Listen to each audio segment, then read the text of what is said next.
All right, well, this one's easy. Man City, 5, leading Sporting, nothing. I mean, this is done. Is it not, Heath Pierce? It's done. Yes. To answer your question, yes. Okay, so I guess the bigger question here is what do you expect from Man City in terms of the lineup, and also judging from that win against Manchester United, what can we expect? I'm expecting obviously heavy rotation, which is never really a terrible thing when you're Man City and the bench that you have. I'm expecting a rotation squad in this one, and even if they win 2-0, whatever, it's still, pretty easy pickings.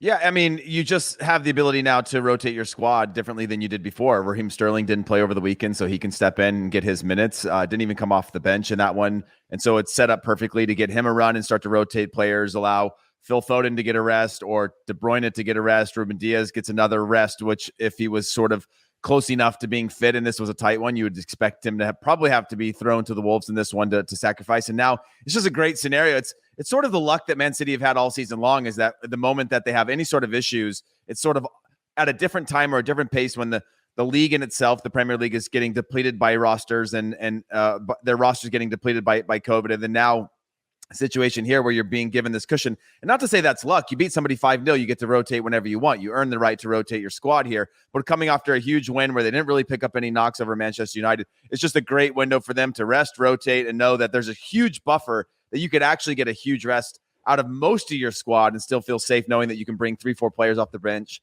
if there was a 2-goal swing and you had to shut the game down.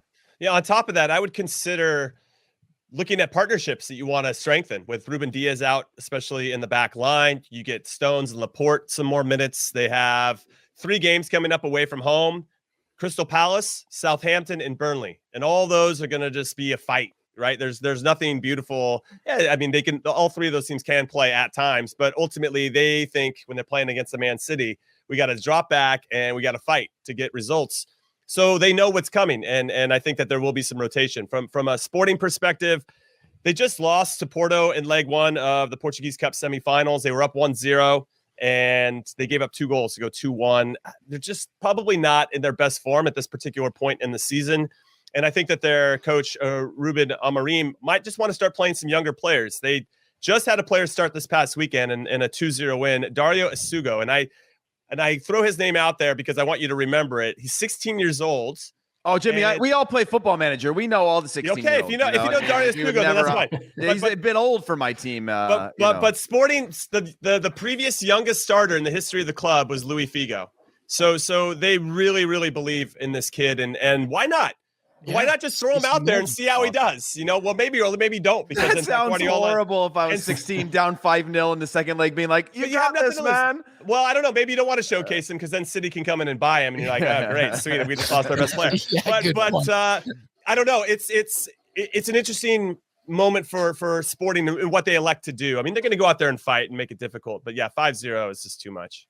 Yeah, I think this one has to be all about pride for Sporting, and for City. Like you guys have already said, it's a luxury position for Guardiola. And if there's one coach who might not look to exploit that to its fullest, it is definitely Pep. But I think there's a lot of positive things that come out of that win over United over the weekend. I thought the Grealish going 90 minutes, and actually starting to look like the player that City spent all of that money on, will be quite encouraging for them. And for them to be able to put him out on the pitch in the Champions League, should bode well for them heading into the business end of the season. But I mean, really, it's over as a contest. It was over as a contest before the end of 90 minutes in Portugal, and I can see City winning this one, but I don't think it'll be anywhere near the same level of intensity. That sort of desire to crush Sporting that we saw from City in the first leg. So a 2-0 win for City wouldn't surprise me, but still, if you look at that 7-0 on aggregate, that is a thumping. Yeah, I have 2-0 as well. Heath?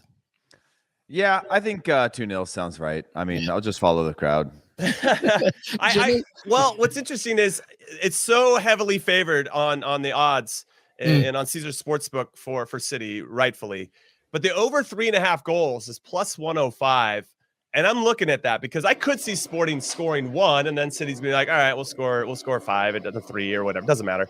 So I don't know. I kind of like that one from a positive outlook. Outside of that, maybe just throw City into a parlay to win, and make sure you guarantee a little coin there. I don't know. Yeah, this graphic here is interesting, by the way. The odds to win the Champions League, obviously, Man City there, Liverpool, Bayern Munich in third. Is there anything there that maybe could be different, do you think, going from everybody? Jimmy, back to you. Anybody else that you think could go up that group maybe to perhaps win it all? Inter Milan's really plus 25,000. That's crazy. I mean, they didn't play that bad in leg one, but all right. So this is tough. I think Liverpool plus 350 is some really good value. And if PSG goes on a run, for them at plus 700. I mean, ultimately, when I see these kind of bigger future bets like this, I put like $10 on a couple of them and then see if I hit one of them. That's interesting. Yeah. I think Jimmy said that really well. I mean, it's shocking just the gap. Obviously, these are based coming after leg one, where you see some of these kind of the hills that some of these teams have to overcome to get there. But it looks pretty spot on. But I agree with Jimmy on the Liverpool at plus 350. Manchester City, even you expect them to get to the final, but in terms of value, I could see PSG, even though I just bet against them to get out of their round. If they go on a run, though, But in terms of a team that's close enough in the tie, Agreed. Or ahead in the tie, and has the quality, and where they're just, we just talked about, this is Neymar's time to come out. This is a Messi's time to come out. Like the names that we're saying, it's their time to show up. If they actually do show up, then yeah, I think that PSG value is pretty amazing. JJ? Yeah, I was surprised maybe a bit about the gap between Ajax and the rest of the favorites, given their form so far in the competition, and Real Madrid being so far back. But otherwise, I mean, like you guys, I think if if I was to put money on a team after this stage, I mean, I think if PSG can get past Real, like I said, I don't necessarily see them going to Madrid and winning, but just advancing in the tie, then I think if you get Mbappe back, suddenly they're motivated, potential final in Paris, I think that could be some smart money. Yeah, listen, if they beat Real Madrid, I'm originally at the very beginning of this Champions League season, I said PSG will win the whole thing. If they beat Real Madrid, they're winning the whole. I'm sticking with that. I'm just gonna, plus 700 is pretty sexy.